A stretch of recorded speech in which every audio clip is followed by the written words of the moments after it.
It's been a while. I know since the burlesque time. But I was on my way to the garden here. Yeah, and then I heard this. Yeah, so this is more fun. I think, in a way. It's been fun all night. Oh, yeah? Are you driving all around?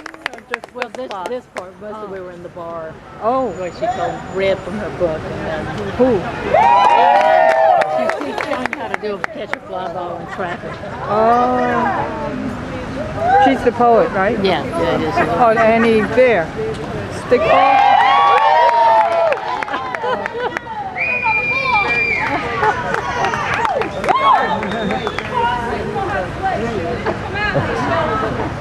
Here it is! There it is! Where? Okay, come to this corner. Nice one. Come to this corner. And if anyone wants to talk to you, this is the time.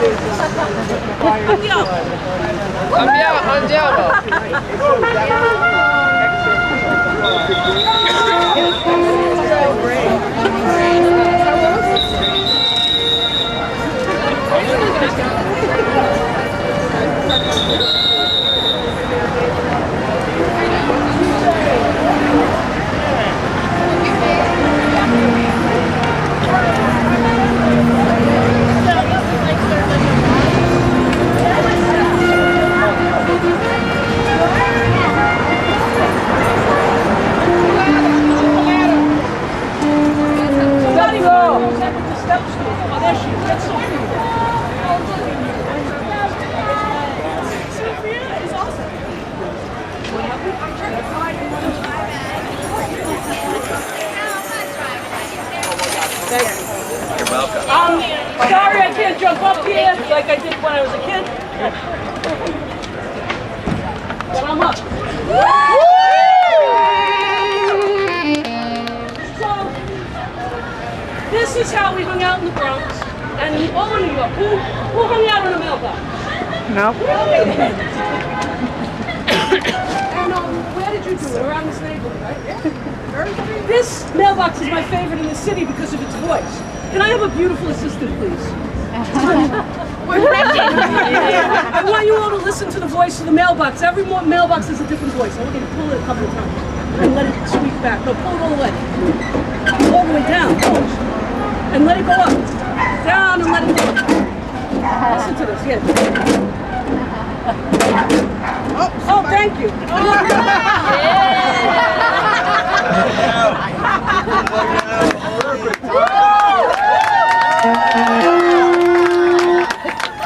Anyone else have a letter to mail? I've got some stamps for you. So you do? That's challenging. So let's get a coffee and hang out here a little while. I told you this is about hanging out. And why don't you take out one of your pieces of paper and write one story, and we'll mail it at the truck. You could lean on each other's backs, or you could lean on the mailbox. I have extras. And Ian, do you have my coffee? Let's do this. You got a mail stuff? Meow, meow, meow.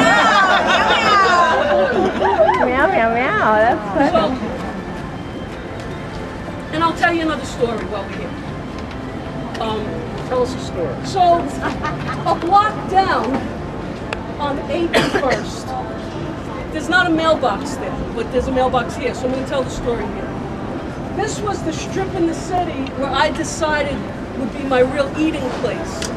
Because in the 80s, there was only one place in the city to get broccoli rabe, and to get scarol, and to get lentils.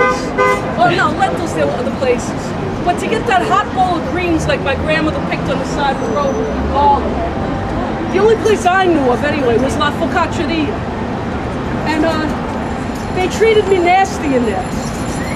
So I would go in and eat quick in between jobs, just like you're all running around now from job to job. And there was a phone booth on the corner, and I would call my grandma. Cosa mangioggi? Everyone say, Cosa mangioggi? Cosa mangioggi? Grandma never ever said, hello, how are you? Simba, come in the middle here. Simba! Just you, Simba, not the whole thing. Oh, there's the mailbox, okay. Thank you. No, I don't want that thing right here. Just you, just you. So my grandmother, instead of saying hello, Simba, get rid of this thing. I can't. Please. My grandmother would say, Cosa mangia oggi, which means thing you eat today.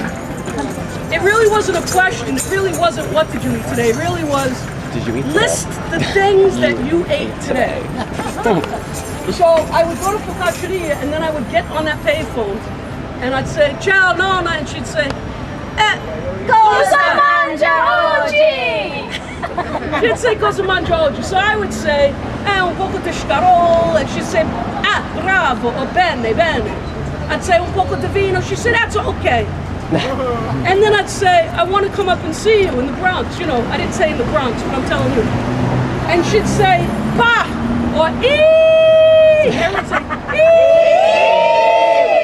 ee. She'd say, back in the fort to back in the fort. Stay where you are, I'm making the money. And I would really beg. I'd say, but Grandma, I want to come see you. And she'd go, ee. Back in the fort. I read in a book called Cristo si è fermato a Eboli, Christ stopped at Eboli. Paulo Levy's book about the south, the heel of the boot, and the instep of the boot, Basilicata. That the poor people never said Cosa mangia oggi, but the middle class people did. Now what was middle class? If you had shoes, that was middle class. If you had a job where you had a pen, that was middle class.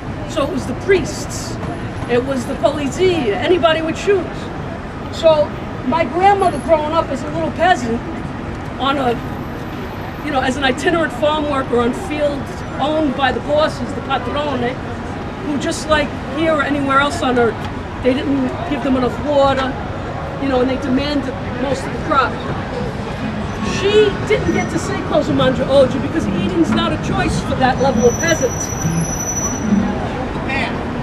So, once she got to America, she took it on as her greeting.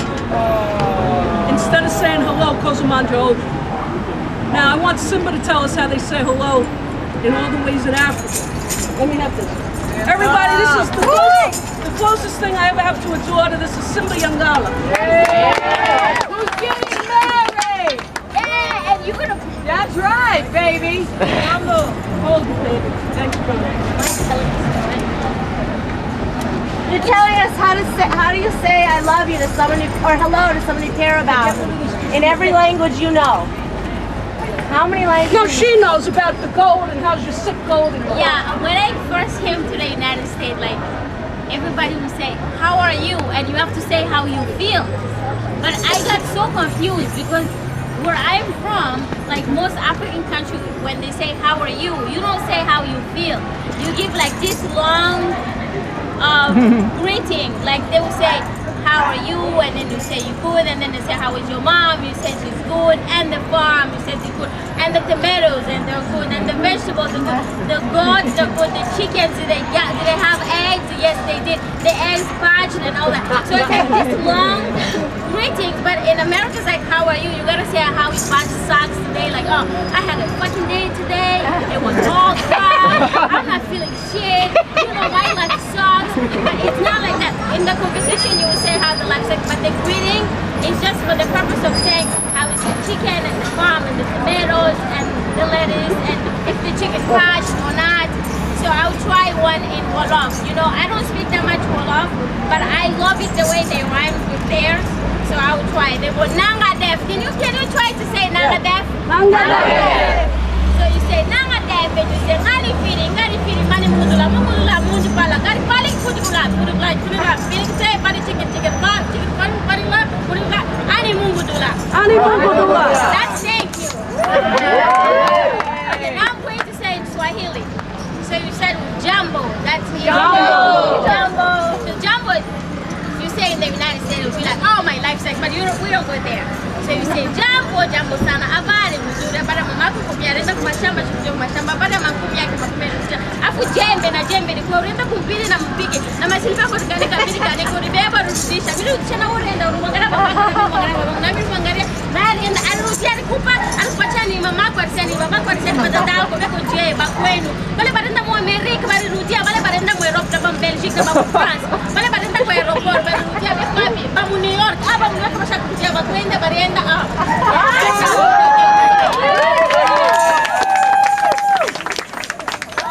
I think since I'm sitting here, I can share another story.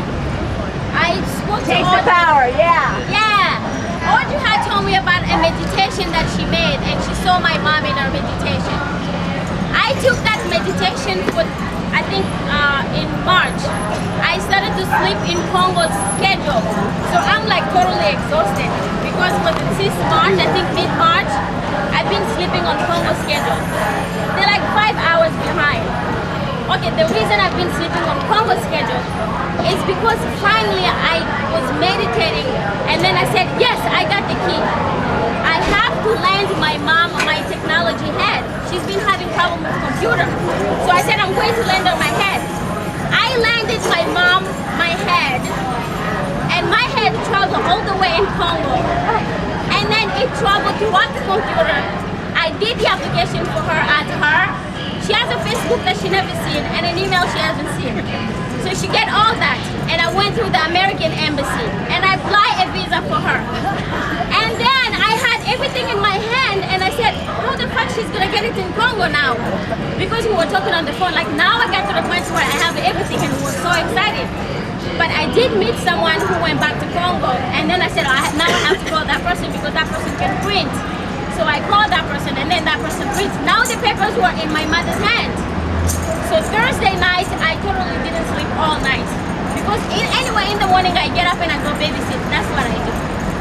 So I woke up Thursday night, I slept with my mom. She went to the American embassy and they gave her a visa!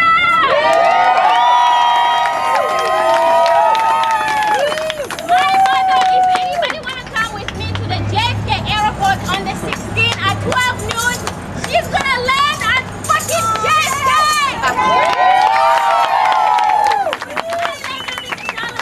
That was the key. So now after she gets here, I will sleep on New York City time. Yeah. Wow. Yeah. Wow.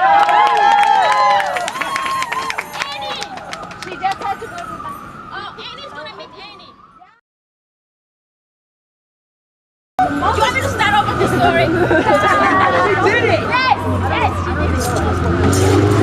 Yes, I did it. want to come to JFK with me? Any? We're all coming. Oh, yeah! Make a trip to JFK. Happy birthday! Let's go to 7th today. 7th today. 7th today. I know! Congratulations. You want to come to 7th and 8th with us on Friday? I am hanging out at the bar right here, dancing with some trumpets. So